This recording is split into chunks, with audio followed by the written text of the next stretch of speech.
Good evening, ladies and gentlemen. How are we getting on? Welcome to a brand new camp build. So today we are headed to the south end of the Savage Divide to work on a fishing cabin. It will actually work quite well for other styles of build too. So let's jump into this.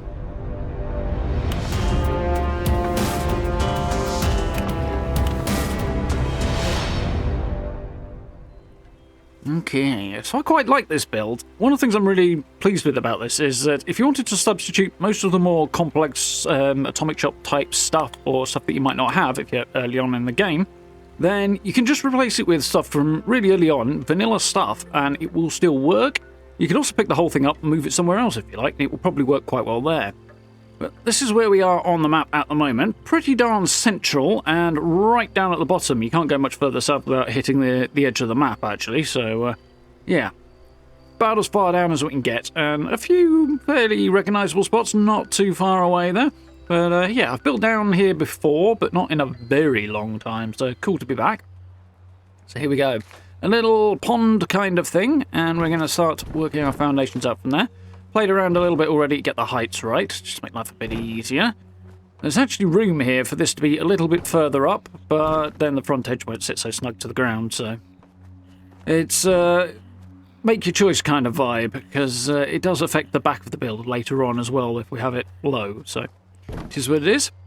But we're going to get some walls in. I'm primarily here using the abandoned mine set. You could use the burnt out one if you like. Personally, I think it's basically so similar to the abandoned mine set that I wouldn't bother, but if you're picking one up. The other cool thing about this is you could easily just substitute this out for a simple basic wooden set and not have to faff around doing this. But what we're doing right now is double-siding these doorways, hence why we have foundations on both sides, so we can make these doors go back to back. You can also use the brick set if you haven't got another set that will double side, and that makes life a bit easier. But this does mean that we can texture up the outside walls a little bit more by using the different kind of shapes and styles available in the abandoned mine set, whilst at the same time just having plain walls on the inside so we don't have huge great gaping holes in it. The other thing I came to do later on was that I actually changed out the inner walls for ones from the Helvetia set, because they kind of come sort of pre-wallpapered. You can actually wallpaper them further if you want, but I wanted to use them and I like the look of them, and you'll see why in a bit. So here I want to put a little kind of fishing dock on the back of the hut, the cabin. I tried a few different bits and pieces to actually build this. I would really have liked this pit scaffold set to have worked out. Unfortunately, I can't lower it down far enough. I tried pushing it further back so that I could sort of lower it down out there and then snap it into place. That unfortunately didn't work either. And tried a few other attempts, but it wasn't playing ball. So I ended up settling on the encampment bridge, because this will go nice and low, and is really quite easy to work with, to be honest. I don't actually, in this case, want it that way round, though, because the other way is just going to look a little neater and a little bit more like it's attached to the building, rather than the building's attached to it, if that makes any sense. Just looks a bit neater. So there we go. That looks pretty solid, except I've now decided that I actually want to put a back kind of balcony porch thing out here. So we're going to do that first. 2 more foundations, and now we'll go back to the encampment bridges. Incidentally, if you don't have these bridges, or anything similar to work with, foundations will do the job quite nicely. Especially these wooden ones, stick some railings on there and you get a similar sort of effect. Vibe's a little bit different, but it works. Or you can take that whole thing off if you want to move it somewhere where there isn't water, for example, and do something a bit different. The whole build is quite transposable, which is cool. I wouldn't say you could blueprint it and just drop it in, but you can definitely transpose it to a new location, rebuild it in the same manner. So I've got some glass walls here, and I'm actually going to change the one on the front for the rustic set later. Although I don't like the brick on it, it actually looks kind of a bit more interesting. In this one here at the back, though, I've actually got these 2 back walls on the wrong side of the join there, but we'll fix that in a minute when I realise. But I'm going to replace that window with a more conventional style one, as I'm going to put furniture back there and it will basically work with the decorations a little bit better. So, let's get a roof on here a minute before I start playing around with the walls again. This has been a tiny bit awkward, just because, well, you know, it feels like it has to be sometimes. But, a little bit of persuasion, there we go. We can now get these to snap in. I'm going to use these sloped ones over 2 floors because it just makes for a much more interesting and realistic profile. And we can extend it out front and back, just like that, in front of the building. so that we get a little roof over our porch there. And it's going to come together quite nicely, I think. We'll see where I'm going with this in just a moment. So let's change these walls out, and for the moment we'll match them on the other side. Or more or less match them. They're going to be inverted, I think. But same principle. Looks quite cool. Got a very angry possum out there, apparently. And then we'll put plain walls on the inside so we don't have any holes. So, speaking of holes, let's plug up these triangles at the top, and this is where we discover that these are actually the wrong way around, because I realise that these triangles are snapping in backwards. It's because the walls underneath are inside out. Which, as it turns out, doesn't matter anyway, because I'm going to add a double side to these back walls as well, and the front ones, and then put a Helvetia set on the inside, and, well, everywhere apart from where this glass one is anyway. And it worked quite well. These ones are also the wrong way around. But sometimes that roof does make things a bit awkward with snapping these in. If you've got the triangles in first and the roof in afterwards, it can be easier. But sometimes it's easier to do the triangles afterwards. Because, you know, consistency and all. So have a play around with that if you're having difficulty, is what I'm saying, I guess. In this case, it worked out alright once I realised things were the wrong way around. And there we go. So, little bits of detail now to just kind of complete the main structure. Got this last bit of roof on here over the back balcony porch thing. There we go. Now we need some supports.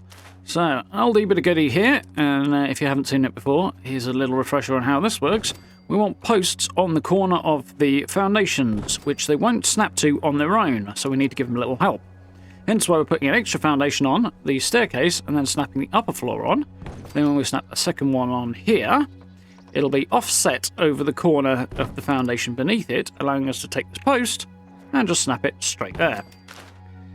Bear in mind, when you move to the next one, make sure you either have the stairs facing the same way as you did in the first place, or rotate them 180 degrees. That way your posts will snap in and face the same direction, rather than being sort of mismatched and odd.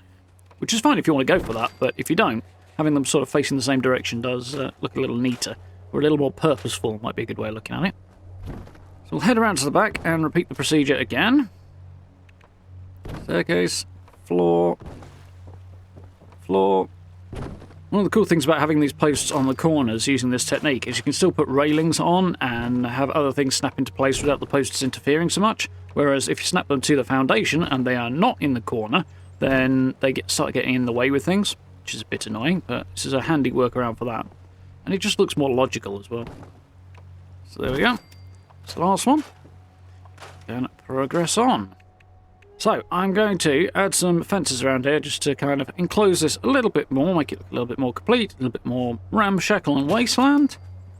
I'm actually going to add a little bit more on the front here, but we'll come to that in just a moment. Now I'm playing around. Going with these encampment fences on the outside, on the front side rather, as they're a bit more rustic, a bit more beaten up, and a bit more secure looking, whereas accessing the back over the water is a little less likely to happen, so I've gone for just regular balcony fences here, perimeter wall railings.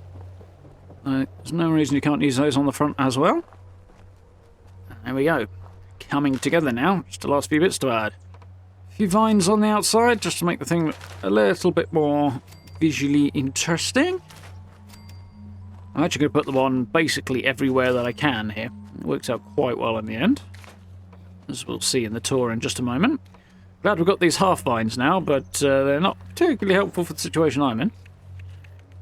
Let's use the full-size ones. Nice. And now I'm just going to expand this front porch a little bit. My original plan here was to build a separate building to put my crafting benches in. I thought that'd look quite cool. But if I do that, I will hardly ever be in the main building, and the space here kind of doesn't allow for it as well. There's trees and stuff around and changes in elevation, things like that. And whilst I could build something, it will just leave a big open space around the two buildings. And as it is, extending this out a little bit kind of makes it feel like the environment is part of the larger build. It's part of the area, that sort of thing. So it kind of works out quite nicely that way. So, having a little bit of issue getting these encampment fences on now. If you spend long enough with it, you can just snap them straight into place. You just need to be patient about getting the first one in right. The other option, however, is to be less patient. Get them in freehand by toggling off the snapping and positioning them carefully. And then when they won't quite sit where you want, like this, we'll use the flamethrower trap and destroy that one, which will allow me to nudge this one on the left a little bit further over so that it's more in line with the foundations. So when I put the next one in, everything should snap a bit more neatly. Incidentally, if you want details on how to do this flamethrower trick or any other of the major techniques that I use, I will link a video with my glitches and so on and so forth in the top right corner of the video, and if I remember, I'll link it somewhere down below as well. Yeah, just have a look on the channel for guides and glitches and stuff like that, and you'll quite easily find it. It's not particularly hidden. There we go. So, with all that done, let's take a look at the finished product. And yeah, when you back off from this, it's quite a nice part of the environment. You see the trees around kind of look like they're approaching the cabin, and I added a few bits more on the sides as well. Quite pleased with the overall look. This was actually inspired by a build I saw on Reddit recently, which was very, very cool. A little bit different sort of direction that one went, but not a million miles apart, are there? I unfortunately can't tell you the name of the person, as the name was in Russian, so that's a little out of my wheelhouse, but nonetheless, it was inspired there, and I thought I'd take it out and sort of run with it in my own direction. Gotta have my Collectron, because it's practically obligatory at this point. A few little shrubs and stuff around the edge, again, just bring that sort of low-level grasses and stuff up to the edge of the building where they disappeared. And some extra bits on the encampment fences there, just to texture them up, make the whole thing a bit more visually complex. Quite easy to do, and it makes the whole thing look much more complete. I should say, by the way, this has actually used about half of the build budget. I don't think it's used much more than that, so that's also quite a win. I could have pushed the camp unit a bit further back when I initially placed it and had a bit more room over there where the Radstag field dressing station is, and would have had a bit more room to squeeze that in, but as it was, I managed to get in right in the edge anyway, so that's okay. Tuck my shelter in there. It's the root cellar, which looks kind of like it's going to fill up with water, but it's also the only place I had space to tuck it out of sight that looked good, so that's why I went for that. Got a weather vane, and I put one of the new Halloween lanterns on, because they actually put out quite a nice colour of light, those pumpkin ones. The other ones are much brighter, and didn't really suit the vibe of the build, but that worked quite well. Brand new Xion fermenter there. Thing is quite huge and awkward, so you're going to have to factor that in if you want to use it, but it's new and it's fun, so I thought I would. There's my brewing station and my chemistry station, with a few little bits and pieces out here as well. You can see in the wall there, the blue wall behind, that's the Helvetia set that's on the inside of the walls there, with the destroyed mine kit, abandoned mine kit, whatever, on the outside. And yeah, I kind of like this, because with the vines and the abandoned mine set on the outside, the blue is less overbearing, which it kind of is on its own. So I quite like the way it works there. It hides it, not completely, but enough, and it leaves us with the really cool inner texture of those wall pieces as well. So, vendor on the left there, and the new mysterious crates, which for some reason are upside down. I don't know why, but they are. That were part of the 5th anniversary rewards, I think. They're quite fun. If in doubt, you haven't picked those up, then the yellow stash boxes work pretty well for that sort of thing as well. That's what I used prior to having those. Now we can mix them up and have a bit of both in. A couple of skins there from recent seasons on the scrap box and the ammo box. It's nice to have a nice bit of variety rather than just the Vault-Tec blue. And you can see there where I've changed this window out to the rustic greenhouse set rather than the original one. Not keen on the brick for this build, but the fact I can have open windows on this one adds a little bit more depth and interest on the inside, and the rusted metal works with the rest of the vibe as well. Gone for the outhouse door here, mostly because it's kind of got enough difference and detail to kind of contrast with the walls, whilst not being so bright and bold as to be kind of too much. Oops, got that bit wrong, didn't I? So I do quite like the look of it for that. It also means I could set it up in a way that opens into the building rather than outside, and I prefer doors that open inwards generally if I've got the space. Little kitchen area in the corner, whole bunch of new and recently added decorations from the Atomic Shop and Seasons and stuff there as well. Some cobwebs in, some wall decor as well. You can see the wall textures here. That's the inside of the Helvetia set with no wallpaper on it. You can wallpaper it up if you like, but I really do like that texture, particularly for things like that. It works quite well, kind of wattle and daub vibe. Decided to merge the chopping block into this table here. That came out quite well. I originally tried to go in one click further down. I've got a video on how to merge stuff if you want as well. I'll link that around somewhere. But if I set it any lower, then I couldn't place the table at all for some reason. So I popped it up one, and it looks quite nice. It looks like it's built in, apart from the legs. But yeah, I quite like that look. Little seating area and the stove in the middle that I really wish had light coming out of it and looked like it was lit, but can't have everything. Fairly basic little bed. I thought about using one of the 4 posters or something else in this corner for that, but it just didn't look quite right. The proportions looked a bit weird. So I went with a fairly basic one. A few extra bits up to break up the walls there. My headcanon for this little table here is yes, you can sit and eat here if you want, stuff like that. But it's also, you know, where the person here who is apparently a fisherman wants to sit and is painting up their wooden fish to put it on display somewhere. So it's a work in progress, that's my thought for why all this weird stuff's here. I wanted to avoid it being too kind of crazy serial killer in the woods and a bit more like a fisherman's cabin, yeah. So I tried to take the vibe of it in the other direction, but it's kind of hard to get away from that crazy woodsman vibe on occasion. A few bits and pieces out here that I quite like. That window, I had the Helvetia window on the inside of the abandoned mine set again on the outside, and it just creates quite a nice look and vibe. It does technically mean these walls are inside out, I think, which doesn't matter elsewhere, but these ones it's a bit more obvious on. Though I've covered them up and it's not too obvious. A different set might have been more of a problem. There we go. A few lanterns around. I wanted to stay towards the kind of low level of orange light, which creates kind of the right vibe for this. Stuck a few plants in the bath. I've got a feeling I've seen somebody somewhere else turning their bathtub into a planter like this. Most of those just went in freehand. I did merge in a tiny little bit to make things settle down a little bit further, but it kind of worked. Can't even remember where I saw somebody else doing that, though. Or if I've just imagined that I saw somebody else doing it, so it is what it is. Either way, cool idea, I think. Little fishing spot. Unfortunately, I haven't got a fishing rod to go with it, but you know, you see somebody sit there, and the stash box makes a good bait and tackle box as well, so works quite nicely, I think. And otherwise, just a nice place to hang out back. A couple of Halloween decorations, some of the more fun signage we've had recently, which is always nice. Sugar Bomb's fridge, by the way, is also another 5th anniversary reward, so quite happy to have that.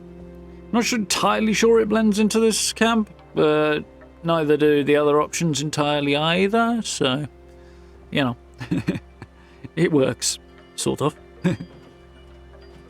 I do like all the little bits of detail around that kitchen now. I'm quite pleased with how the kitchen area has come out overall, considering it's quite a simple one. And there we go. One little fishing cabin that is quite easily transposable to be a hunting cabin or home elsewhere if you would like it to be. So I hope you folks enjoyed that one. If you did, please do consider dropping subs and likes. I very, very much appreciate. And down below, as always, we've got social media links, merch store, channel memberships, and notification bell, all that good stuff. If you're interested in supporting the channel that way, I really, really appreciate it. If you get a chance, join us for live streams. We're, of course, playing Fallout 76 and playing a ton of Starfield and doing Starfield builds and stuff as well, and having a really great time with that too. So I do hope you check some of that content out as well. But for now, thank you very much for watching. I look forward to speaking to you all very, very soon.